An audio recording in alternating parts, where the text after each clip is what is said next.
Llamé a la compañía de préstamos para preguntar sobre unos pagos misteriosos en mi cuenta. Y lo que me dijeron me dejó helada. Su suegra ha estado haciendo los pagos desde hace 2 años, $36,000, sin decirme absolutamente nada. Y el problema es que mi suegra me odiaba. Entonces, ¿por qué haría algo así por mí? La respuesta me destrozó. ¿Alguna vez alguien te ha tendido una trampa disfrazada de favor? Quédate hasta el final porque lo que descubrí cambió mi vida para siempre. Me quedé mirando el teléfono mientras el representante de la compañía de préstamos repetía la información. Patricia, la madre de mi esposo, había pagado $36,000 de mis préstamos estudiantiles sin decirme nada. Y sentí náuseas, porque Patricia me odiaba. Le pregunté al representante si estaba seguro. Me confirmó el nombre completo y me dijo que ella había estado pagando $1,500 al mes, puntualmente, desde que me casé con su hijo. Colgué y conduje directamente hacia donde estaba mi esposo Andrés. Él estaba almorzando con su madre en el club de campo al que ella pertenecía. Cuando llegué, me acerqué a la mesa y le dije que teníamos que hablar sobre mis préstamos. Patricia sonrió, esa sonrisa fría que siempre me daba. Finalmente te diste cuenta, me dijo. Me preguntaba cuánto tiempo le tomaría a alguien de tu nivel educativo verificar sus propias finanzas. Andrés parecía confundido. Preguntó qué estaba pasando. Le mostré mi estado de cuenta del préstamo y le expliqué que su madre había estado pagando en secreto durante 2 años. Andrés se volvió hacia ella emocionado. Le agradeció por ayudarnos, pero Patricia no lo miraba a él, me estaba mirando a mí. No los estaba ayudando, querido, dijo ella. Estaba invirtiendo. Se me revolvió el estómago porque conocía ese tono. Le pregunté en qué estaba invirtiendo. Ella sacó una carpeta de su bolso. Aparentemente llevaba tiempo esperando este momento. Cada pago que hice fue un préstamo con intereses, explicó. Ahora me debes $42,000. Deslizó los papeles por la mesa. He estado cobrando un interés del 10% compuesto mensualmente, añadió. Andrés tomó el papel y preguntó qué era todo eso. Patricia le dio unas palmaditas en la mano y le dijo que eran negocios, que ella sabía que yo nunca podría pagar los préstamos con mi salario de maestra, así que creó una oportunidad. Ahora le debía a ella en lugar de al gobierno, y según ella, tenía métodos de cobro mucho mejores. Miré el contrato, pero había un problema. Yo nunca había firmado nada. Le dije que nunca acepté esto, que no podía simplemente transferir mi deuda a ella misma sin mi consentimiento. Ella se rió, y fue cruel. En realidad puedo, me dijo. Verás, he estado haciendo pagos en tu nombre usando la información que Andrés me dio cuando se casaron. Números de cuenta, seguro social, todo lo que necesitaba. Andrés se puso pálido. Le dijo que él le había dado esa información para que pudiera enviar un regalo de bodas a nuestra cuenta. Patricia lo ignoró completamente. Esos pagos crearon un patrón de aceptación, continuó. Mi abogado dice que es consentimiento implícito. Te beneficiaste de mis pagos durante 2 años sin protestar, así que ahora me debes. Sacó más papeles. Y a diferencia de los préstamos federales, los míos no se basan en los ingresos. Añadió. Debes el monto total en 90 días, o pondré un embargo sobre sus bienes. No teníamos bienes, alquilábamos un apartamento y conducíamos autos usados. Le dije que no teníamos $42,000. La sonrisa de Patricia se amplió. Lo sé, dijo, y es por eso que preparé un plan de pago alternativo. Sacó otro documento. Me transfieres tu licencia de enseñanza y te perdono la deuda. La miré fijamente, le pregunté por qué querría mi licencia de enseñanza. Ella se recostó en su silla. Yo no la quiero, respondió. Quiero que tú no la tengas. Sin tu capacidad para enseñar, tendrás que salir del estado para encontrar trabajo. Andrés se dará cuenta de que las relaciones a larga distancia no funcionan y finalmente podremos encontrarle a alguien apropiado. Andrés se levantó, tirando su vaso de agua. Le dijo a su madre que estaba tratando de destruir su matrimonio. Patricia ni siquiera parpadeó. Estoy tratando de salvarte de ella, le respondió. Ella está por debajo de nosotros, una maestra de escuela pública de una familia de nadie. Podrías haberte casado con la chica Hamilton. Su padre es dueño de 3 fábricas. Se volvió hacia mí. Tienes 72 horas para decidir. Renuncias a tu carrera o me pagas en su totalidad. Esa noche, Andrés y yo analizamos todo lo que ella había enviado. Los pagos, los cálculos de intereses, el argumento del consentimiento implícito. Era una locura, pero ella había contratado abogados caros para que pareciera legítimo. Andrés estaba furioso. Dijo que ella planeó esto durante 2 años, que cada pago era una trampa. Él quiso llamarla en ese momento, pero lo detuve, porque encontré algo. Le dije que esperara y que mirara los documentos. Ella hizo los pagos desde la cuenta del fideicomiso. Andrés no entendía por qué eso importaba. Sonreí por primera vez en todo el día. Le recordé que su abuela creó ese fondo, y le pregunté si recordaba cuáles eran los términos. Los ojos de Andrés se abrieron como platos. El fondo solo puede usarse para gastos médicos y de educación de miembros directos de la familia, dijo él. Exacto, le respondí. Y yo soy familia directa, soy su esposa. Ella ha estado usando el fondo correctamente, pero aquí está el detalle. Los pagos de fideicomiso son regalos, no préstamos. Ella no puede convertir un regalo en un préstamo después del hecho. Llamamos al abogado del patrimonio de la abuela de Andrés, quien confirmó todo. Patricia ha estado usando indebidamente la documentación del fondo, nos dijo. Esos pagos eran legalmente regalos. Bajo los términos del fideicomiso, ella no tiene derecho a reembolso. Dijo otra cosa que nos hizo sonreír a ambos. Patricia había estado enviando documentos falsos al administrador del fideicomiso todo el tiempo. Las palabras del abogado me golpearon como un camión, porque aquello ya no era solo un truco malvado. Andrés tomó mi mano por debajo de la mesa y la apretó con fuerza. Nos miramos y pude ver que él también entendía lo que eso significaba. Su madre había cometido fraude real contra el fideicomiso de su abuela muerta. No solo manipulación o maldad, sino crímenes reales que podrían enviarla a la cárcel. El abogado siguió hablando sobre documentación y términos legales, pero todo lo que yo podía escuchar era la palabra fraude repitiéndose en mi cabeza como un tambor. La cara de Andrés se puso blanca y luego roja. Pensé que iba a vomitar allí mismo en la oficina. Agradecimos al abogado y caminamos hacia nuestro auto sin decir nada. Porque, ¿qué se dice cuando descubres que tu madre es una criminal? Llegamos a casa alrededor de las 8 de la noche y esparcimos cada papel que Patricia nos había dado en la mesa de la cocina. Tomamos café, aunque ninguno de nosotros iba a dormir de todos modos. Comencé a leer su contrato de préstamo falso nuevamente, buscando cualquier cosa que nos hubiéramos perdido. Fue cuando lo vi, enterrado en la letra pequeña al final de la página 3. Los números de cuenta que ella enumeró para mis préstamos estudiantiles estaban equivocados. No solo un poco equivocados, como un error tipográfico, sino números completamente diferentes que no correspondían a ninguna de mis cuentas de préstamos reales. Le mostré a Andrés y él abrió mis estados de cuenta reales en la computadora portátil para comparar. Los números ni siquiera se acercaban.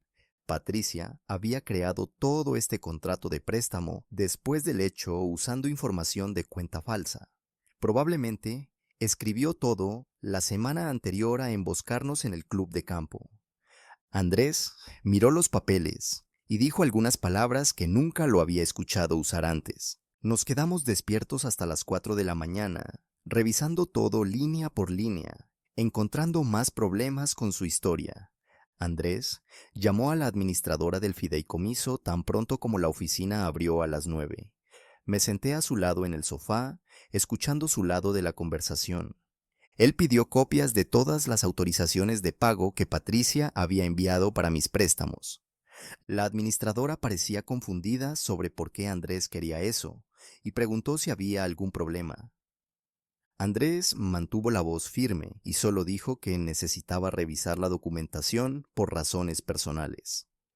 La administradora Se quedó callada por un minuto. Pude escuchar papeles moviéndose por el teléfono. Finalmente dijo que enviaría todo en 48 horas y le pidió a Andrés que confirmara nuestra dirección de correo. Él agradeció y colgó, y ambos nos quedamos sentados allí, sabiendo que los próximos 2 días serían los más largos de nuestras vidas. Tuve que ir a trabajar ese martes, aunque mi cerebro estaba completamente en otro lugar. Mis alumnos de tercer grado estaban haciendo ejercicios de matemáticas y yo me quedaba mirando el reloj, imaginando qué estaba haciendo Patricia en ese momento. ¿Sabría ella que estábamos armando un caso contra ella o pensaba que simplemente nos rendiríamos y la dejaríamos ganar? Llegó la hora del almuerzo y me quedé en la cafetería viendo a los niños intercambiar bocadillos mientras mi estómago se retorcía en nudos. Mi colega Laura se acercó sosteniendo su sándwich y preguntó si yo estaba bien, porque aparentemente me veía fatal. La llevé al pasillo y le conté la historia básica sobre el préstamo falso de Patricia y el fraude del fideicomiso. La mandíbula de Laura cayó. Dijo que parecía algo de una mala película donde la villana es una señora rica que odia a la nuera. Ella me abrazó allí mismo en el pasillo y dijo que Patricia se arrepentiría de meterse conmigo. Eso me hizo sentir un poco mejor, aunque sabía que la lucha apenas comenzaba. Andrés se reunió con su padre Roberto esa tarde en una cafetería en el centro. No le contó a Patricia sobre el encuentro, porque ambos sabíamos que ella trataría de impedirlo, o aparecería en persona. Me quedé en casa e intenté calificar exámenes, pero principalmente me quedé caminando por nuestro apartamento esperando que Andrés llamara. Finalmente me envió un mensaje alrededor de las 5 de la tarde, diciendo que estaba regresando. Cuando entró por la puerta, su cara parecía triste y enojada al mismo tiempo. Roberto admitió que sabía sobre los pagos, pero pensaba que eran regalos reales para ayudarnos. Andrés explicó lo que Patricia realmente hizo con el préstamo falso y el fraude y todo lo demás. Roberto se sintió muy incómodo y siguió diciendo que Patricia se encargaba de todas las finanzas del matrimonio. Andrés dijo que su padre parecía casi asustado cuando se dio cuenta de lo que Patricia había hecho. Antes de que Andrés se fuera, Roberto apretó su hombro y dijo que sentía mucho no haber prestado más atención a lo que su esposa estaba haciendo con el dinero del fondo. Los documentos del fideicomiso llegaron el jueves por la noche en un sobre grande entregado por un mensajero que me hizo firmar el recibo. Andrés y yo limpiamos la mesa de la cocina y esparcimos cada página. Había docenas de formularios de autorización de pago que Patricia había llenado a lo largo de 2 años. Cada uno decía regalo educativo para nuera, en la parte superior con la letra de Patricia. Ni uno mencionaba préstamos o reembolso o intereses o cualquier cosa así. Solo regalo una y otra vez. Andrés tomó fotos de cada página con su celular mientras yo las organizaba por fecha. El rastro de papel era perfecto y claro, y destruía completamente la historia de Patricia sobre préstamos. Ella había estado mintiendo a la administradora del fondo todo el tiempo, diciendo que estaba haciendo regalos cuando planeaba alegar que eran préstamos más tarde. Sentí una mezcla extraña de alivio e ira mirando toda esa prueba.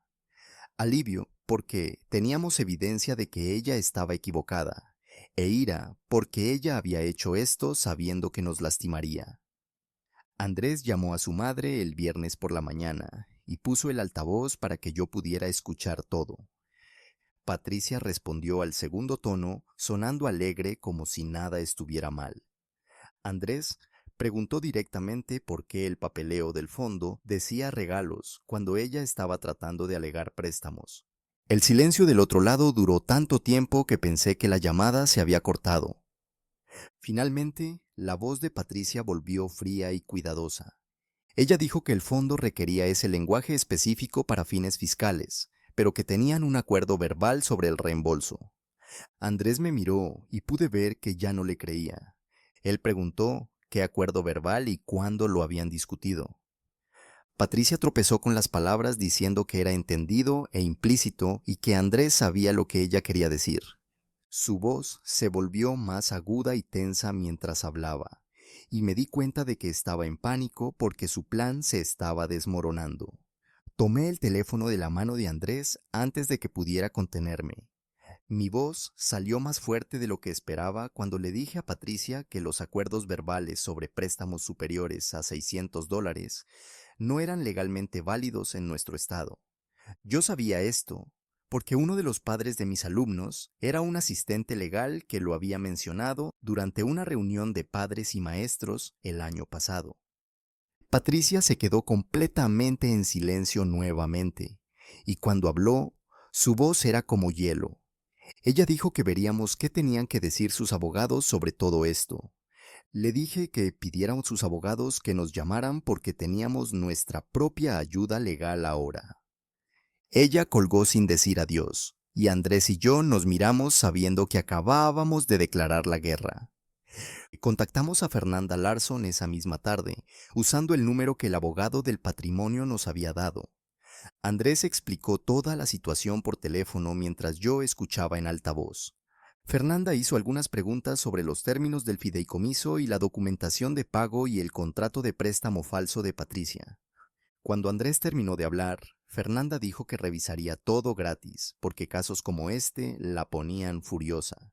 Ella dijo que el uso indebido de fondos fiduciarios dentro de las familias sucedía más de lo que la gente imaginaba, y generalmente las víctimas no luchaban porque se sentían culpables. Ella nos dijo que no nos sintiéramos culpables, porque protegernos de fraudes no era mezquino o incorrecto. Le enviamos fotos de todos los documentos esa noche y ella prometió revisarlos el fin de semana. Fernanda nos devolvió la llamada el sábado por la tarde, solo 6 horas después de que enviamos los documentos. Ella dijo que esto nunca sucedía, pero nuestro caso era tan claro que no podía esperar para contarnos. Patricia estaba cometiendo fraude fiduciario, mintiendo sobre que los regalos eran préstamos. Los documentos de préstamo falsos, con los números de cuenta incorrectos, podrían ser cargos adicionales de fraude, además de las violaciones del fondo. La voz de Fernanda se animó mientras explicaba cuán fuerte era nuestro caso. Ella dijo que cualquier juez vería a través de las mentiras de Patricia en unos 5 minutos. Andrés preguntó qué deberíamos hacer a continuación, y Fernanda dijo que redactaría una carta de cese y desistimiento para enviar a Patricia antes del lunes.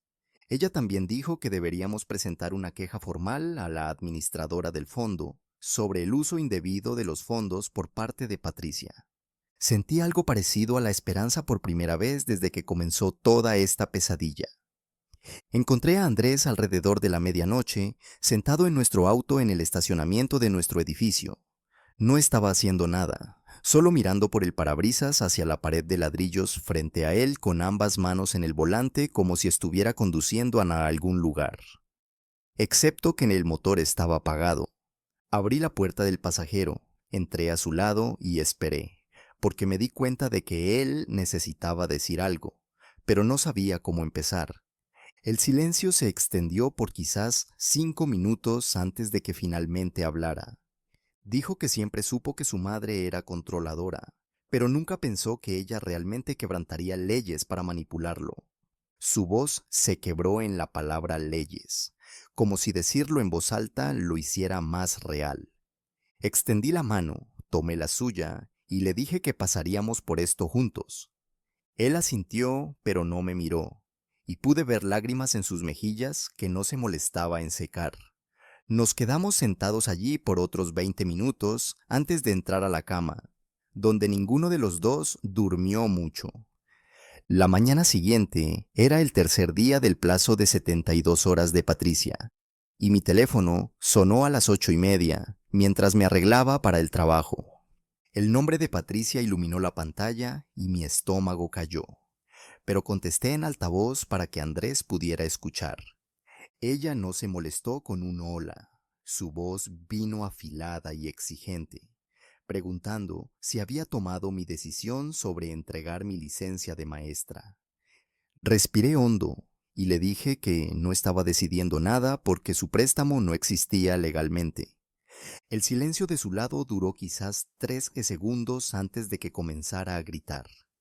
Realmente gritar, diciendo que me arrepentiría de desafiarla, que ella se aseguraría de que yo nunca más trabajara en este estado, que yo estaba destruyendo el futuro de su hijo. Andrés tomó el teléfono de mi mano y colgó sin decir nada. Su cara estaba blanca y sus manos temblaban, y me di cuenta de que esta fue la primera vez que él realmente enfrentó a su madre de una manera que importaba. Fui a la escuela ese día tratando de concentrarme en mis alumnos, pero mi mente seguía divagando hacia lo que Patricia podría hacer a continuación. La salida fue a las 3:15 y llevé a mi clase al área de recogida de los padres. Como siempre, fue cuando vi el auto de Patricia, un Mercedes negro estacionado al otro lado de la calle en el estacionamiento público. Simplemente parado allí con Patricia detrás del volante mirando hacia la entrada de la escuela. Mi corazón comenzó a latir fuerte y sentí miedo de una manera que no había sentido antes, porque ella había venido a mi lugar de trabajo. Mi director me notó parada congelada en la acera y siguió mi mirada hacia el auto de Patricia. Él preguntó si yo estaba bien, y le expliqué brevemente que mi suegra me estaba acosando por una disputa financiera. Él miró el auto de Patricia y luego de vuelta a mí. Nadie amenaza a mis maestros, me dijo. Sacó su teléfono y pensé que estaba llamando a la policía, pero en lugar de eso, solo caminó hacia el auto de Patricia. Ella lo vio venir y se fue antes de que él llegara cerca. Él regresó y me dijo que le avisara si ella aparecía de nuevo, y él haría que seguridad se encargara de eso. Esa noche, alrededor de las 6, que el teléfono de Andrés vibró con una notificación de correo electrónico. Era de Fernanda con el asunto carta de cese y desistimiento adjunta. La abrimos juntos en su computadora portátil y leímos el lenguaje legal formal. La carta afirmaba que el reclamo de préstamo de Patricia era fraudulento, que los pagos habían sido regalos bajo los términos del fideicomiso, que ella no tenía derecho legal a reembolso, y que ella debía cesar todo contacto sobre la deuda falsa inmediatamente o enfrentaría acción legal.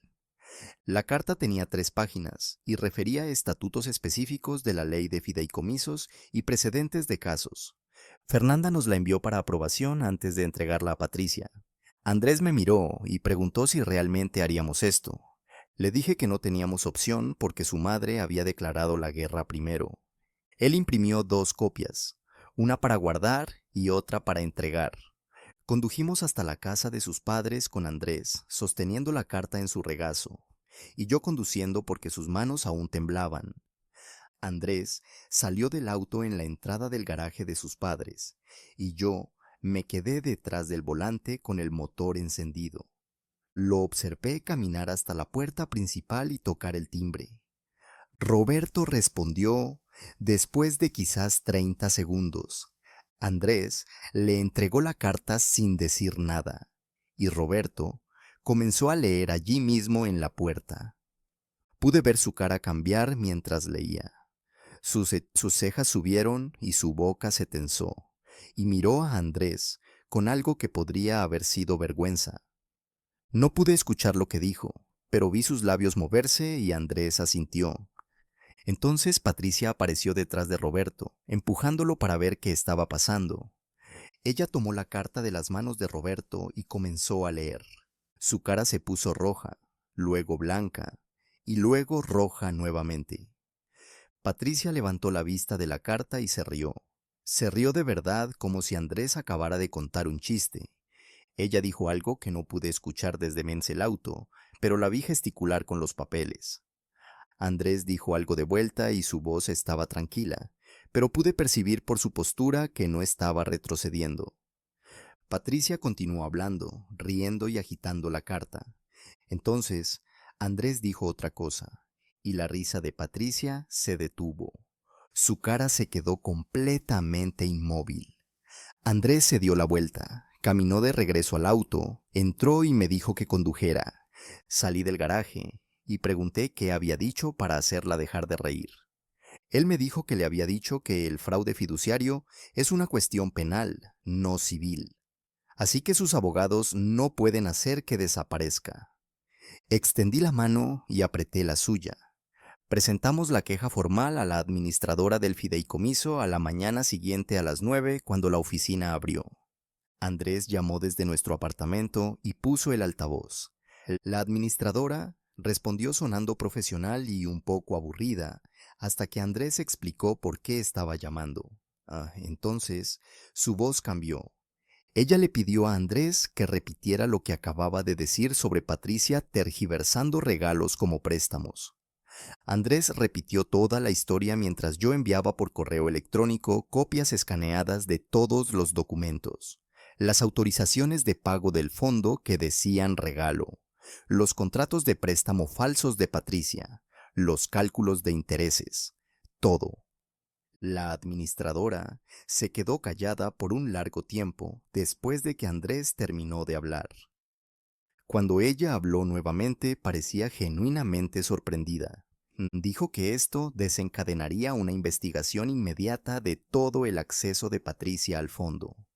Dijo que ellos tomaban el uso indebido de fondos fiduciarios muy en serio. Dijo que alguien se pondría en contacto con nosotros en 48 horas con los próximos pasos. Patricia comenzó a llamar al teléfono de Andrés esa tarde. La primera llamada llegó a la 1:30, luego a las 2:15, luego a las 3:05. Andrés no respondió ninguna de ellas. Simplemente se quedó sentado en nuestro sofá, viendo el teléfono iluminarse repetidamente con el nombre de su madre. A las 5:30, ella ya había llamado 17 veces. Entonces, llegó la notificación de correo de voz. Andrés tocó el altavoz. La voz de Patricia vino por el teléfono sonando diferente a lo que yo había escuchado antes. Aguda, tensa y casi histérica. Ella dijo que estábamos destruyendo a la familia, que éramos ingratos y crueles, que la abuela de Andrés tendría vergüenza de él por atacar a su propia madre, que nos arrepentiríamos de esto por el resto de nuestras vidas. El mensaje continuó por casi 2 minutos antes de cortarse. Andrés lo borró sin decir nada. La hermana menor de Andrés, Valeria, llamó esa noche alrededor de las 7. Andrés respondió y puso el altavoz. Ella preguntó qué estaba pasando porque Patricia estaba teniendo un colapso y alegando que estábamos robando a la familia. Andrés explicó la situación real, el fraude del fideicomiso, los préstamos falsos, el intento de forzarme a renunciar a mi licencia de maestra. Valeria se quedó completamente callada del otro lado. El silencio se extendió tanto que pensé que la llamada se había cortado. Entonces, ella dijo que aquello estaba realmente muy mal. Ella dijo que lo sentía mucho. Ella dijo que siempre supo que su madre era controladora, pero no se dio cuenta de que llegaba tan lejos. Andrés la agradeció y colgaron. Él me miró y pude ver alivio en sus ojos, porque al menos una persona en su familia nos creía. La administradora del fideicomiso devolvió la llamada 2 días después, pidiendo una reunión presencial para discutir los hallazgos de la investigación. Nos reunimos en la oficina del abogado del patrimonio porque él se ofreció a participar como nuestro representante. La administradora llegó cargando una carpeta gruesa y pareciendo genuinamente enojada.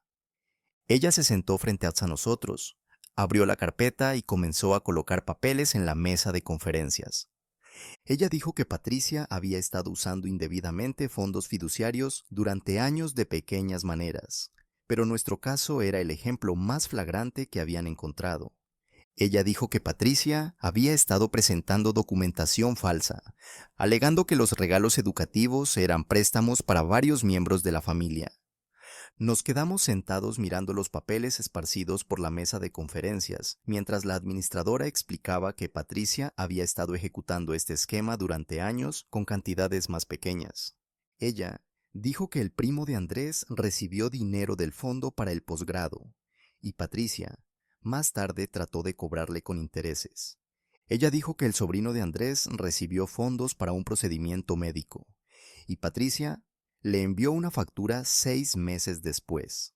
Las manos de la administradora temblaban levemente mientras hojeaba las evidencias, y me di cuenta de que ella estaba genuinamente enojada con esto. Ella dijo que la junta del fideicomiso realizó una reunión de emergencia esa mañana, y votó para recomendar que Patricia fuera destituida como administradora autorizada con efecto inmediato. La cara de Andrés se puso completamente blanca cuando ella dijo eso, porque su madre controlaba las distribuciones del fondo desde hacía casi 15 años. La administradora sacó otro documento y nos lo deslizó. Ella dijo que la Junta también estaba considerando remitir el asunto a la policía para posibles cargos penales relacionados con fraude fiduciario y falsificación de documentos. Sentí la mano de Andrés apretar la mía por debajo de la mesa con tanta fuerza que dolió. La administradora nos miró y dijo que esa decisión dependía en parte de nosotros, ya que éramos las víctimas que trajeron esto a la luz. Ella dijo que si queríamos proceder con los cargos penales, el fondo nos apoyaría totalmente con documentación y testimonios. Ella dijo que si preferíamos manejar esto como un asunto familiar privado, ellos respetarían esa elección, pero Patricia aún perdería toda la autoridad sobre el fondo. Andrés parecía no poder formar palabras, así que pregunté cómo era el cronograma para tomar esa decisión. La administradora dijo que teníamos 2 semanas para pensar y discutir con Fernanda antes de que la Junta necesitara finalizar su recomendación a las autoridades. Condujimos a casa en completo silencio porque Andrés estaba procesando la realidad de que su madre había cometido crímenes reales contra varios miembros de la familia. Yo seguía mirándolo mientras conducía y su mandíbula estaba tan tensa que podía ver el músculo temblando. Regresamos a nuestro apartamento y Andrés fue directo a la habitación sin decir nada. Le di espacio por cerca de 1 hora antes de tocar la puerta. Él estaba sentado en el borde de la cama mirando su teléfono que mostraba 17 llamadas perdidas de Patricia. Me senté a su lado y esperé, porque sabía que él necesitaba hablar, pero no sabía cómo empezar. Finalmente, él dijo que toda su infancia tenía más sentido ahora, porque su madre siempre usó dinero para controlar a todos, y él solo pensaba que eso era normal. Dijo que recordaba a su primo llorando en acción de gracias 1 año sobre deber dinero a Patricia, y todos le dijeron al primo que solo pagara y dejara de quejarse. Dijo que pensó que su primo estaba siendo dramático, pero ahora se daba cuenta de que Patricia lo había atrapado de la misma manera que trató de atraparme a mí. Le pregunté a Andrés qué quería hacer sobre los cargos penales, y él me miró como si le hubiera pedido que se cortara su propio brazo. Dijo que no sabía si podría realmente mandar a su madre a la cárcel, incluso si ella hubiera intentado destruir mi carrera y nuestro matrimonio. Entendí ese conflicto, pero también señalé algo que él necesitaba escuchar. Dije que Patricia estaba dispuesta a forzarme a renunciar a mi licencia de maestra y salir del estado solo para controlar su vida. Dije que ella pasó 2 años planeando un esquema para separarnos y no le importó si eso me arruinaría completamente. Dije que ella todavía lo estaba llamando ahora, probablemente para manipularlo para protegerla de las consecuencias. Andrés miró el teléfono nuevamente y luego lo apagó completamente. Dijo que deberíamos esperar para ver qué haría Patricia a continuación antes de decidir sobre los cargos penales. Dijo que si ella asumía la responsabilidad y realmente pedía disculpas, tal vez podrían resolver esto como una familia. Dijo que si ella continuaba atacándonos y negándose a admitir el error, entonces él consideraría la demanda. Estuve de acuerdo en que esperar tenía sentido, porque el próximo movimiento de Patricia nos diría todo lo que necesitábamos saber sobre si ella era capaz de cambiar. A la mañana siguiente, Fernanda llamó diciendo que el abogado de Patricia la había contactado tratando de negociar. Puse el altavoz para que Andrés pudiera escuchar, y Fernanda parecía divertida al explicar la oferta. El abogado de Patricia dijo que su cliente estaba dispuesta a perdonar graciosamente la deuda a cambio de que retiráramos la queja del fondo. Fernanda realmente se rió a carcajadas de eso, y dijo que le dijo a él que no había deuda que perdonar, ya que los pagos eran legalmente regalos. Ella dijo que también le informó que la investigación del fondo estaba completamente fuera de nuestras manos ahora, ya que la Junta ya había votado para eliminar la autoridad de Patricia. Ella dijo que el abogado de Patricia se quedó callado por un largo tiempo antes de preguntar qué se necesitaría para hacer que esto desapareciera. Fernanda le dijo que nada, porque Patricia creó esta situación a través del fraude y ahora tenía que enfrentar las consecuencias naturales. Ella dijo que el abogado trató de insinuar que estábamos siendo vengativos y ella cerró eso inmediatamente, leyéndole la lista de miembros de la familia que Patricia había engañado a lo largo de los años. Andrés preguntó si el abogado dijo algo sobre el estado de ánimo de Patricia, y Fernanda dijo que él mencionó que ella estaba muy molesta y se sentía traicionada por la familia. Casi me río de eso porque Patricia se sentía traicionada cuando era ella quien dirigía esquemas de fraude desde hacía más de una década.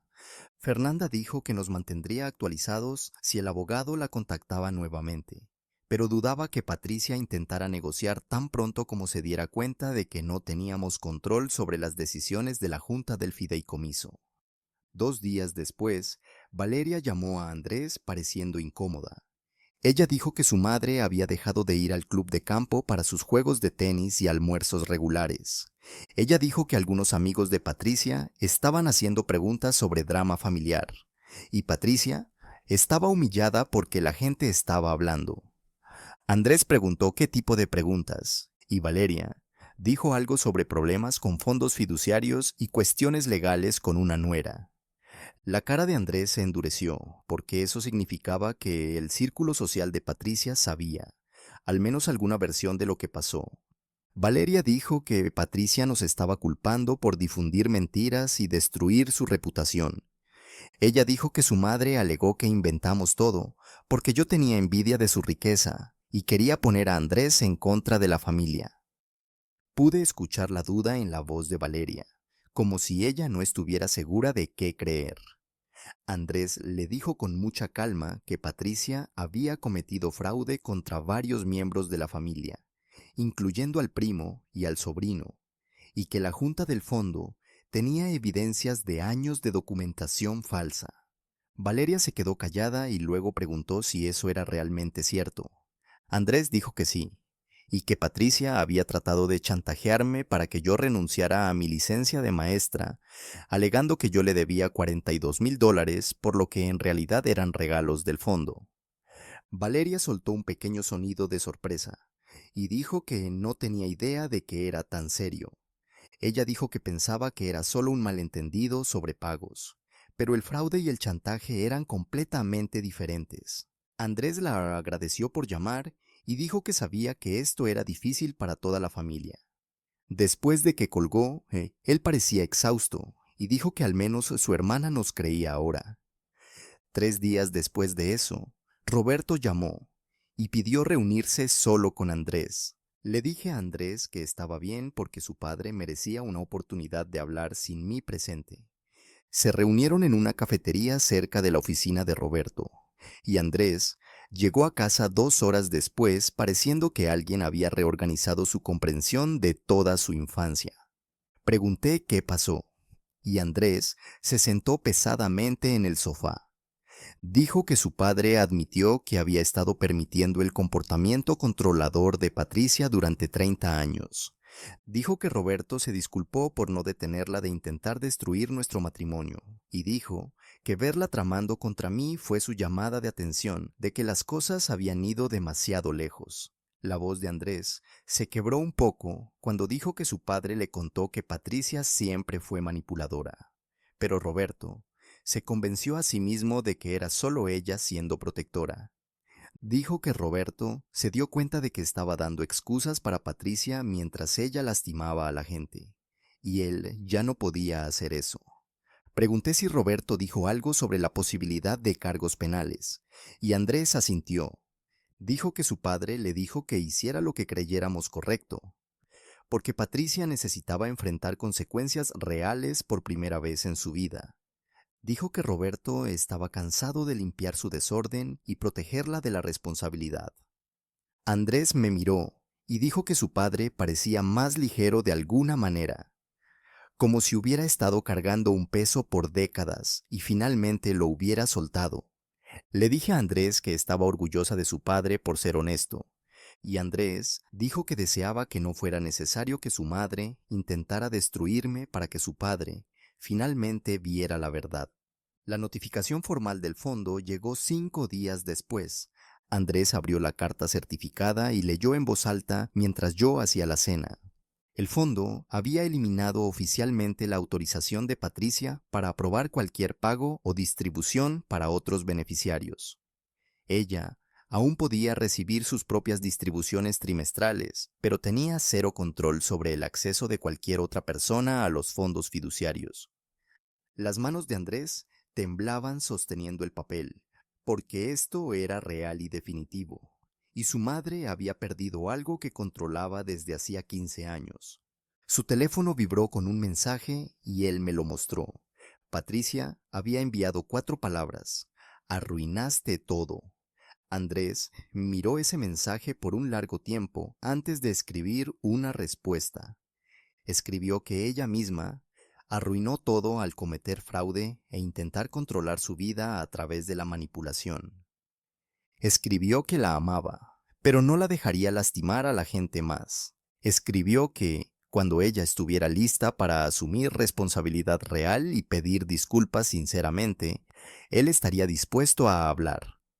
Envió y luego apagó el teléfono nuevamente porque sabía que ella llamaría inmediatamente. Mi administradora de préstamos estudiantiles me llamó a la escuela al día siguiente, durante mi descanso de almuerzo. La representante parecía confundida y dijo que habían recibido una notificación legal sobre una disputa de pago en mi cuenta. Ella preguntó si yo estaba tratando de revertir los pagos que se habían hecho en los últimos 2 años. Expliqué toda la situación lo más brevemente posible sobre Patricia haciendo pagos sin mi conocimiento, luego alegando que eran préstamos e intentando cobrar con intereses. La representante se quedó callada y luego dijo que necesitaba anotar en la cuenta que los pagos se hicieron bajo coacción. Ella dijo que marcarían la cuenta para evitar cualquier pago no autorizado futuro y preguntó si yo quería cambiar mi información de acceso a la cuenta. Dije que sí, y ella me ayudó a actualizar todo allí mismo en el teléfono. Ella también mencionó que como los pagos eran regalos, no préstamos, yo no debía nada a nadie, y mi saldo de préstamo se redujo legítimamente. Agradecí y colgué, sintiéndome aliviada de que al menos esa parte se hubiera tratado correctamente. Un paquete llegó a nuestro apartamento 3 días después, sin dirección de remitente. Andrés lo abrió y encontró las joyas de su abuela adentro. Había aretes de perla, un brazalete de oro y un anillo de zafiro que Andrés dijo que su abuela usaba todos los días. Había una nota con la letra de Patricia que decía: ya que odias tanto a la familia, puedes quedarte con esto para recordar lo que destruiste. La cara de Andrés se puso roja al leer aquello, e inmediatamente puso todo de vuelta en la caja. Escribió una nota al reverso de la de Patricia diciendo: amamos a la familia, solo no la manipulación y el fraude. Condujo hasta la casa de sus padres y dejó la caja en el porche delantero sin tocar el timbre. Cuando regresó a casa, me dijo que su madre todavía estaba tratando de hacerse la víctima y distorsionar la realidad para evitar asumir la responsabilidad.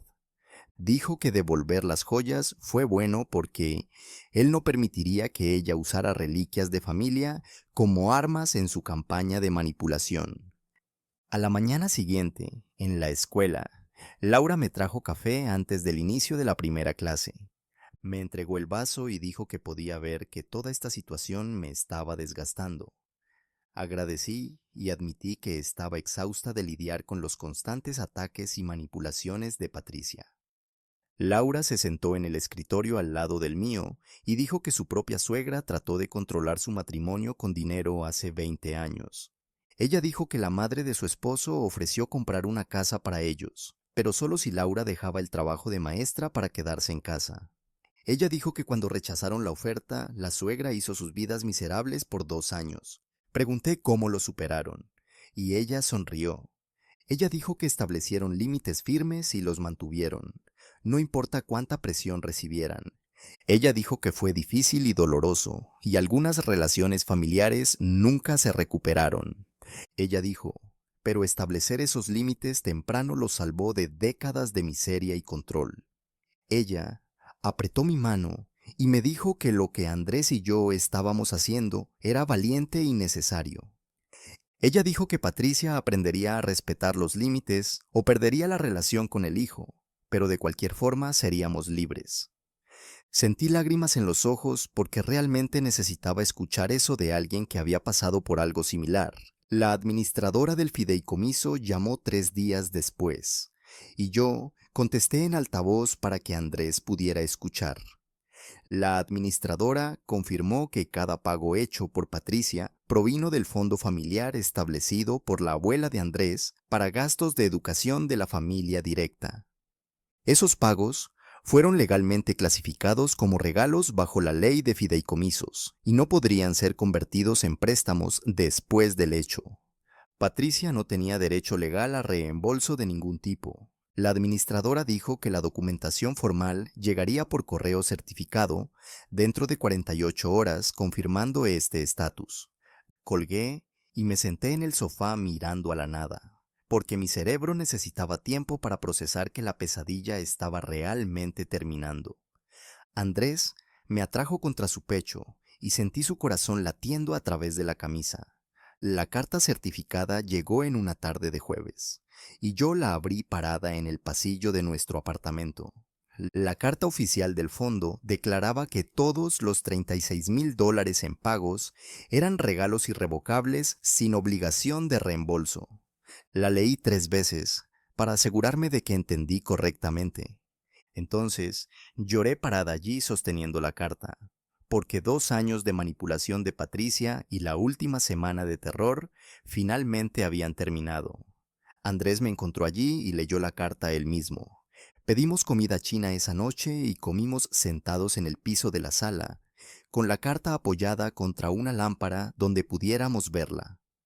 Andrés se disculpó por no reconocer la manipulación de su madre antes, y le dije que lo descubrimos juntos, lo que era lo que importaba. Él admitió que estaba pensando en toda su infancia de forma diferente ahora. Dijo que recordaba docenas de veces en que su madre le usó dinero o regalos para controlar situaciones, y él solo pensaba que eso era normal. Apreté su mano, porque no había nada que yo pudiera decir para arreglar 30 años de comportamiento aprendido. La cena del domingo ocurrió por insistencia de Roberto, y Patricia apareció actuando como si nada hubiera pasado. Ella besó la mejilla de Andrés y preguntó sobre su semana en el trabajo con una voz brillante y alegre. Andrés esperó hasta que estuviéramos todos sentados a la mesa antes de hablar. Le dijo a su madre con calma que tendríamos una relación solo si ella respetaba los límites y dejaba de intentar controlar nuestras vidas. El tenedor de Patricia golpeó contra el plato. Ella miró a Andrés y dijo que yo había puesto a su hijo en su contra y que ella nunca me perdonaría. Andrés se levantó y su silla raspó fuerte contra el piso. Le dijo a su madre que ella misma hizo eso al intentar chantajear a su esposa. Salimos antes de que Patricia pudiera responder, y escuché a Roberto llamándonos, pero seguimos caminando hasta el auto. Roberto llamó a la mañana siguiente mientras yo me arreglaba para el trabajo. Andrés respondió y vi su cara cambiar mientras escuchaba. Su padre se estaba mudando a la casa de huéspedes y separándose de Patricia temporalmente porque no podía verla destruir relaciones más. Andrés se sentó en la cama pareciendo en shock. Me dijo que su padre parecía más en paz de lo que Andrés había escuchado en años. El año escolar continuó y me lancé a la enseñanza porque mi salón de clases parecía el único lugar donde las cosas tenían sentido. Mis alumnos estaban leyendo La telaraña de Charlotte y su entusiasmo sobre la amistad de Wilbur y Charlotte era exactamente lo que yo necesitaba. Mi director pasó durante mi periodo de planificación para observar cómo organizaba mis materiales de clase. Él mencionó que admiraba cómo manejaba una situación personal difícil sin dejar que eso afectara mi trabajo. Agradecí y me sentí orgullosa, porque mi trabajo era la única cosa que Patricia nunca podría tocar. Andrés llegó a casa de su primera sesión de terapia pareciendo exhausto. Tiró las llaves en el tazón cerca de la puerta y se derrumbó en el sofá. Dijo que fue bueno finalmente hablar sobre los patrones de manipulación de su madre con alguien objetivo. El terapeuta lo ayudó a ver cómo Patricia usaba dinero y culpa para controlarlo desde la infancia. Valeria llamó una semana después con noticias del club de campo. Los amigos de Patricia aparentemente sabían la historia completa ahora, porque la gente estaba haciendo preguntas directas sobre por qué Patricia trató de destruir la carrera de su nuera. Valeria dijo que su madre estaba enfrentando consecuencias sociales reales por primera vez. Patricia estaba furiosa, pero no tenía a nadie a quien culpar más que a sí misma. Una carta llegó del abogado de Patricia en papel con membrete caro. La carta afirmaba que Patricia estaba retirando todas las reclamaciones contra nosotros y solicitaba que no buscáramos cargos penales. Llamé a Fernanda inmediatamente, y ella dijo que esto era lo más cercano a una admisión de culpa que conseguiríamos. Acordamos seguir adelante sin el proceso porque arrastrar a Patricia por un tribunal penal lastimaría a Andrés más que a ella. La administradora del fideicomiso envió la documentación final 2 semanas después. La carta confirmaba que el caso estaba cerrado y que Patricia no tenía autoridad sobre las distribuciones de otros beneficiarios. Todos los pagos anteriores a mis préstamos fueron confirmados como regalos irrevocables que nunca podrían ser impugnados. Compré un marco en la tienda y colgué esa carta en el pasillo de nuestro apartamento donde la vería todos los días. Andrés comenzó a encontrarse con Roberto para almorzar todos los jueves en una cafetería a medio camino entre sus oficinas. Las primeras veces fueron extrañas porque nunca habían conversado realmente sin Patricia controlando la conversación. Roberto pedía el mismo sándwich de pavo todas las semanas y lentamente comenzó a admitir cosas que nunca había dicho antes. Le dijo a Andrés que sabía que Patricia manipulaba a las personas, pero se convenció a sí mismo de que era solo ella siendo protectora. Dijo que verla intentar destruir mi carrera lo hizo darse cuenta de que él había estado dando excusas durante 30 años. Andrés regresaba de esos almuerzos pareciendo más ligero, como si estuviera conociendo a su padre por primera vez. Roberto se reía más ahora y hacía bromas sobre su juego de golf terrible, en lugar de solo estar de acuerdo con lo que sea que Patricia dijera. Andrés me dijo que su padre parecía genuinamente feliz en la casa de huéspedes, cocinando sus propias comidas y viendo los programas que quería. Un sobre grueso llegó a nuestro apartamento con la dirección de retorno del abogado de Patricia. Dentro había una carta formal en papel caro que claramente tenía el lenguaje legal de Fernanda por todas partes. Patricia reconocía que todos los pagos para mis préstamos estudiantiles eran regalos del fondo y ella no tenía derecho legal a reclamar reembolso o intereses. La carta decía que ella lamentaba cualquier malentendido sobre la naturaleza de los pagos. Andrés la leyó 3 veces buscando cualquier señal de disculpa real, pero todo parecía vacío y forzado. Él la dobló cuidadosamente y colocó en nuestro archivo de todos modos, diciendo que al menos su abogado la hizo ponerlo por escrito. Yo podía ver que él quería que su madre realmente sintiera mucho, no solo cubriéndose legalmente, pero eso probablemente era lo más cercano que llegaríamos. Valeria llamó a principios de noviembre preguntando si iríamos a su casa para el Día de Acción de Gracias, en lugar de lidiar con Patricia en el club de campo. Ella dijo que estaba organizando una pequeña cena y quería que fuera libre de drama por una vez. Dijimos que sí inmediatamente porque la idea de sentarse durante la cortesía fría de Patricia parecía exhaustiva. Roberto aceptó también cuando Valeria lo invitó, lo que significaba que Patricia pasaría el día de Acción de Gracias sola. Valeria mencionó que su madre se negó a venir si yo estaba allí y no pediría disculpas por lo que hizo. Patricia aparentemente dijo a las personas que estaba eligiendo tener un feriado tranquilo sola, pero todos sabían la verdad. Andrés se sintió triste porque su madre estuviera sola, pero no estaba dispuesto a sacrificar nuestra paz para arreglar las elecciones de ella. Verifiqué mi saldo de préstamo estudiantil en línea una noche, mientras Andrés veía un juego. El número bajó a 18,000 gracias a todos esos pagos que Patricia hizo. El valor original era de 54,000 cuando nos casamos, lo que significaba que yo realmente pagaría eso en algunos años en lugar de décadas. Andrés vino a mirar la pantalla y ambos comenzamos a reírnos de la confusión completa de todo esto.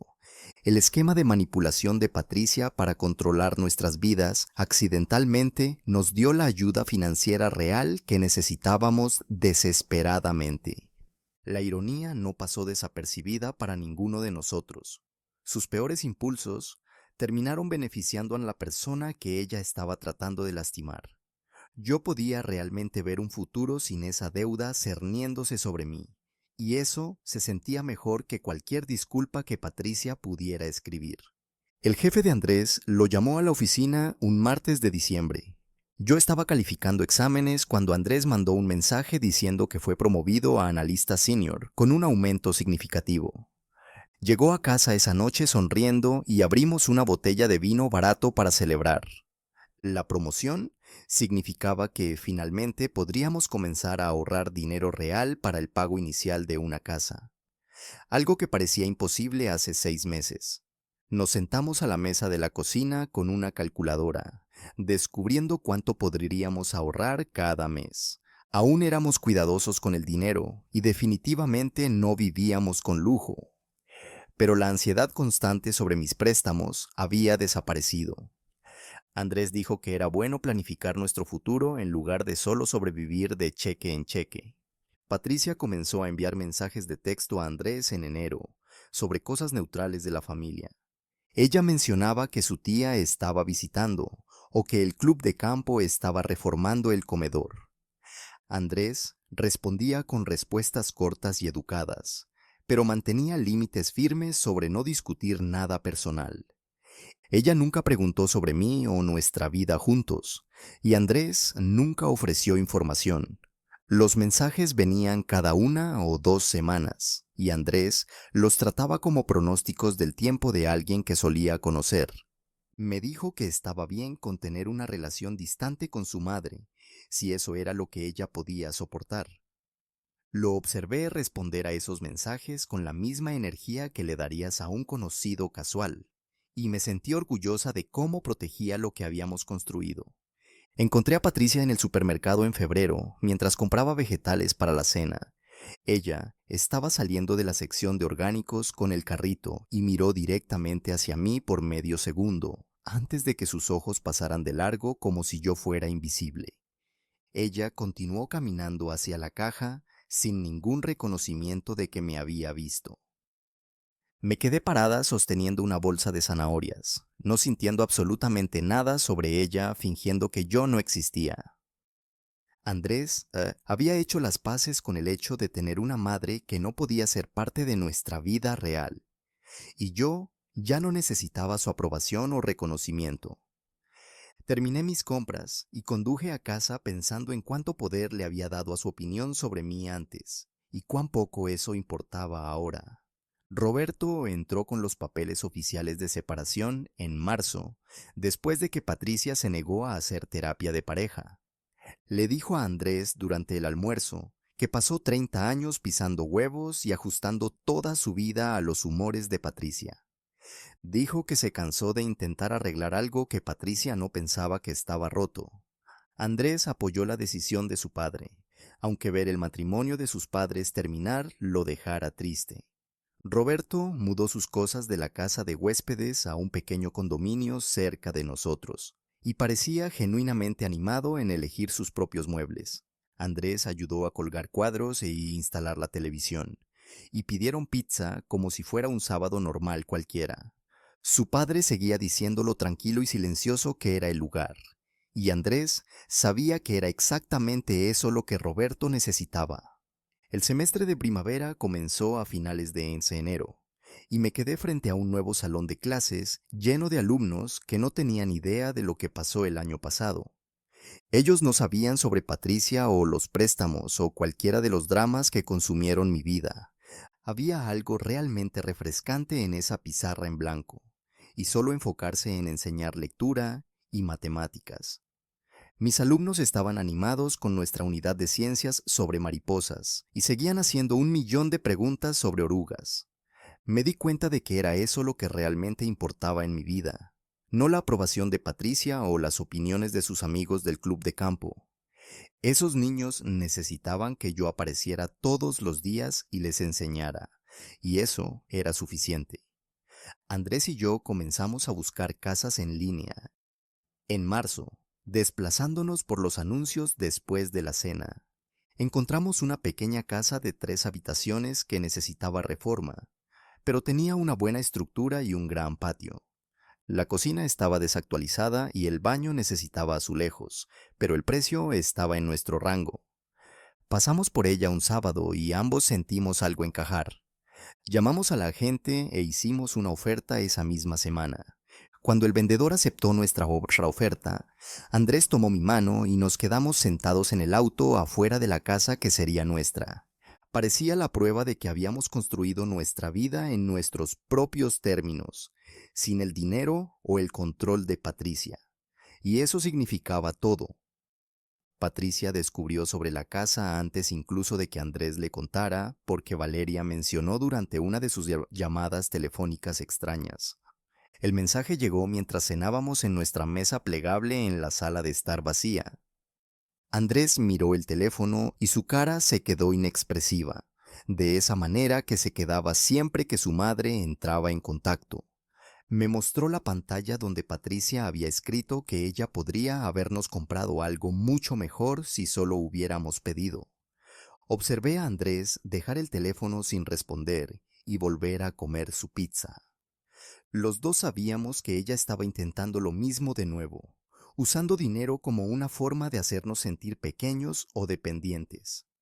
Andrés no mordió el anzuelo, y me sentí orgullosa de él por eso. El cierre ocurrió un martes de marzo, y firmamos lo que pareció 1 millón de papeles en la oficina de la compañía de títulos. El agente nos entregó las llaves, y condujimos directo a la casa aunque estaba oscureciendo. Caminamos por todas las habitaciones encendiendo las luces, y Andrés seguía tocando las paredes como si no pudiera creer que eran realmente nuestras. Ese fin de semana compramos pintura y rodillos, y pasamos el sábado cubriendo las paredes beige feas de la sala de estar con un color gris suave que yo elegí. Roberto apareció el domingo por la mañana con su caja de herramientas y nos ayudó a instalar nuevas lámparas en la cocina y en el pasillo. Trabajó silenciosa y eficientemente, y parecía genuinamente feliz por estar haciendo algo útil para nosotros. Había algo diferente en tener apoyo familiar que no venía con condiciones o planes secretos para controlarnos más tarde. Roberto se quedó para el almuerzo, y pedimos sándwiches y comimos sentados en el piso porque aún no teníamos muebles. Nos contó sobre su nuevo condominio y nos mostró fotos del balcón donde planeaba montar una parrilla.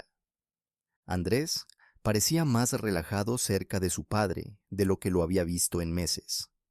Mi directora programó una observación formal del salón de clases en abril, como parte del proceso de revisión anual. Ella se sentó en el fondo con su portapapeles, mientras yo enseñaba una lección sobre fracciones usando rebanadas de pizza como recursos visuales. Los niños estaban involucrados y haciendo preguntas, y sentí que estaba realmente alcanzándolos de una manera que importaba. 2 días después, la directora me llamó a su oficina, y tuve ese momento de pánico antes de que ella sonriera y me dijera que había recibido una evaluación excelente. Ella mencionó específicamente el compromiso de mis alumnos y la manera creativa en que planifiqué las clases. Conduciendo a casa esa tarde, pensé en cómo la amenaza de Patricia de quitarme mi licencia de maestra realmente encendió algo dentro de mí. Pasé todo el año probándome a mí misma que yo era buena en este trabajo, que yo pertenecía a ese salón de clases, que ninguna cantidad de dinero o manipulación podría quitarme lo que había trabajado para conseguir. La evaluación parecía la prueba de que había ganado algo más grande que solo la batalla legal. Valeria llamó en mayo pareciendo nerviosa y animada al mismo tiempo. Ella le dijo a Andrés que se había comprometido con su novio de 3 años y quería que estuviéramos en el grupo de padrinos. Andrés La felicitó y preguntó sobre el lugar y la fecha, y todas las preguntas normales. Entonces, Valeria se quedó callada por un segundo antes de decir que no involucraría a Patricia en nada de la planificación. Ella dijo que aprendió observando lo que Patricia nos hizo, y no le daría a su madre ninguna oportunidad de transformar su boda en un juego de control. Le dijimos que estábamos honrados de ser parte de eso. Y después de que Andrés colgó, nos quedamos sentados allí sintiéndonos felices por ella y tristes con toda la situación al mismo tiempo. No era justo que ella tuviera que excluir a su propia madre de la planificación de la boda porque Patricia no podía ser confiable para actuar como una persona normal. El fondo envió estados de cuenta anuales en junio, mostrando las distribuciones y la actividad de la cuenta de todos. Andrés abrió el suyo y se quedó inmóvil mientras leía los números. Las distribuciones de Patricia se redujeron significativamente debido a los hallazgos de la investigación del año pasado. La administradora del fondo aparentemente implementó nuevas reglas de supervisión, y el acceso de Patricia a fondos discrecionales ahora era limitado. Andrés me mostró el estado de cuenta y pude ver que él se sentía en conflicto sobre esto. No era algo que hubiéramos pedido o presionado, pero parecía que las consecuencias naturales estaban alcanzando a su madre. Andrés dijo que no celebraba ver a su madre enfrentar restricciones financieras, pero reconocía que ella había creado sus propios problemas al usar indebidamente el fondo. Hospedamos nuestra primera cena real en la casa a principios de julio. Laura y su esposo vinieron con una botella de vino, y Roberto trajo el postre, y Valeria apareció con su prometido, a quien estábamos conociendo por primera vez. La casa todavía estaba casi vacía, pero habíamos comprado una mesa de comedor y sillas y arreglado todo en la cocina. Estaba ruidoso y caótico, con todos hablando unos sobre otros y riendo. El tipo de reunión que parecía cálida y real. Esa era la familia que estábamos construyendo. Las personas que aparecían sin esperar nada a cambio o llevar la cuenta de favores. Andrés miró alrededor de la mesa en un punto y encontró mi mirada. Y yo sabía que él estaba pensando la misma cosa. Patricia envió una tarjeta de cumpleaños para Andrés en agosto con un cheque de $500 adentro. Andrés lo miró por un largo tiempo antes de sentarse y escribir una nota al reverso de una de nuestras tarjetas de mudanza. Escribió que preferiría tener una relación genuina con ella que su dinero, y esperaba que un día pudieran resolver esto. Envió la tarjeta de vuelta con el cheque aún adentro, y me dijo que no esperaba que ella respondiera, pero al menos intentó abrir esa puerta. Patricia nunca respondió, y Andrés dijo que esa era su elección. El verano se extendió por esas largas noches donde estaba claro hasta las 9, y comenzamos a trabajar en el patio. Compramos semillas de vegetales y plantas de tomate, y pasamos los fines de semana quitando la hierba llena de maleza para hacer canteros. Andrés bromeó que estábamos literalmente echando raíces, y me di cuenta de que tenía razón. Habíamos construido esta vida completamente por nuestra cuenta, sin el dinero, la aprobación o el control de Patricia. Ella no podía tocar lo que creamos aquí, porque pertenecía solo a nosotros. Planté albahaca y pimientos, y los observé crecer mientras Andrés construía una pequeña cerca alrededor del jardín para alejar a los conejos. Todas las noches íbamos allá afuera a regar todo y verificar si había nuevos brotes, y parecía la cosa más normal y pacífica del mundo. Mi saldo de préstamo estudiantil alcanzó $11,000 en septiembre, y yo podía realmente ver la línea de meta ahora. Cada pago parecía reclamar un pedazo de mi independencia financiera y probar que nunca necesité la ayuda de Patricia, que venía con cuerdas invisibles.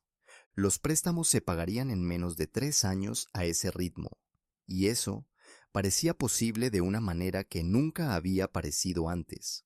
Yo había sobrevivido al intento de Patricia de atraparme con deudas falsas, y salido más fuerte del otro lado. Las sesiones de terapia de Andrés lo estaban ayudando a reconocer patrones que él nunca había notado antes. Llegó a casa una noche y me dijo que su terapeuta había señalado cómo Patricia usaba dinero y culpa para manipular no solo a él, sino a toda la familia. Andrés estaba aprendiendo a establecer límites saludables con todos, no solo con su madre, y dijo que deseaba haber comenzado ese trabajo antes, pero más vale tarde que nunca. Yo podía ver la diferencia en cómo él lidiaba con el drama familiar ahora en comparación con hace un año. Un sobrecrema llegó por correo 2 semanas después con la dirección de retorno de Valeria en relieve en la esquina. Lo abrí en la mesa de la cocina mientras Andrés hacía café. Y dentro había una invitación de boda en papel grueso con letras doradas. La ceremonia estaba programada para octubre en un viñedo a 1 hora de distancia. Yo estaba leyendo los detalles cuando una nota manuscrita cayó sobre la mesa. Valeria escribió que Patricia fue invitada porque su madre causaría problemas si fuera excluida, pero ella se quedaría sentada en la última fila lejos de nosotros, y la seguridad estaría presente si fuera necesario. Le mostré a Andrés la nota y él la leyó 2 veces antes de soltarla. Nos miramos uno al otro, del otro lado de la mesa, y yo sabía que estábamos pensando la misma cosa sobre si queríamos lidiar con Patricia en un evento familiar. Andrés dijo que su hermana no debería tener que excluir a su propia madre, porque Patricia no lograba comportarse como una adulta. Y estuve de acuerdo, porque no íbamos a dejar que la manipulación de Patricia controlara nuestras relaciones con otros miembros de la familia más. Llené la tarjeta de confirmación allí mismo, marcando 2 invitados para la ceremonia y recepción, y Andrés la llevó al buzón antes de que pudiéramos cuestionar la decisión. Roberto llamó a la mañana siguiente mientras nos arreglábamos para el trabajo y preguntó si podríamos reunirnos para almorzar, porque tenía noticias para compartir. Nos reunimos con él en un restaurante cerca de la oficina, y él parecía diferente de alguna manera, más ligero en los hombros y menos tenso alrededor de los ojos. Nos dijo que la separación de Patricia se estaba volviendo permanente y que había firmado un contrato de alquiler en un condominio a 3 cuadras de nuestra casa, comenzando el próximo mes. Andrés se recostó en la silla procesando esa información, mientras Roberto explicaba que estaba redescubriendo quién era él fuera de la sombra de Patricia después de 30 años pisando huevos. Dijo que había olvidado cómo era tomar decisiones sin calcular cómo Patricia reaccionaría o qué exigencias ella haría en respuesta. Andrés extendió la mano sobre la mesa y apretó la mano de su padre sin decir nada, y Roberto sonrió de una manera que yo nunca había visto antes. En las semanas siguientes, Andrés y su padre comenzaron a cenar juntos todos los martes, y su relación cambió a algo más saludable y honesto que nunca. Andrés regresaba de esas cenas hablando sobre conversaciones reales que estaban teniendo sobre la vida, errores y crecimiento, y dijo que parecía un regalo inesperado que vino de toda esta confusión con Patricia. El año escolar terminó de esa manera caótica de siempre, con día de campo y ceremonias de premiación y alumnos preguntando si yo sería su maestra nuevamente el año siguiente. Mi director me llamó a su oficina durante la última semana y me preocupé por un segundo de que algo estuviera mal hasta que él preguntó si yo estaría dispuesta a orientar a una nueva maestra comenzando en el otoño. Dijo que me lo estaba pidiendo específicamente porque yo lidiaba bien con la presión y mantenía el profesionalismo, incluso al lidiar con situaciones personales difíciles. Acepté inmediatamente, porque enseñar era mi vocación, y el esquema de Patricia para quitarme mi licencia solo me hizo más comprometida con esta carrera. El director apretó mi mano y dijo que la nueva maestra tenía suerte de tenerme como mentora, y salí de la oficina sintiéndome orgullosa de lo que había construido, a pesar de los intentos de Patricia de destruirlo. Andrés y yo nos sentamos en nuestro porche trasero una noche a fines de junio, viendo la puesta de sol pintar de naranja y rosa el cielo sobre nuestro jardín. Las plantas de tomate habían crecido altas y estaban comenzando a florecer, y la albahaca estaba lo suficientemente gruesa para cortarla para cocinar. Andrés se quedó callado por un tiempo, solo sosteniendo mi mano y observando la luz cambiar.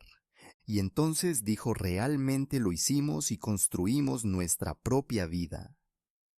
Apreté su mano, porque tenía razón.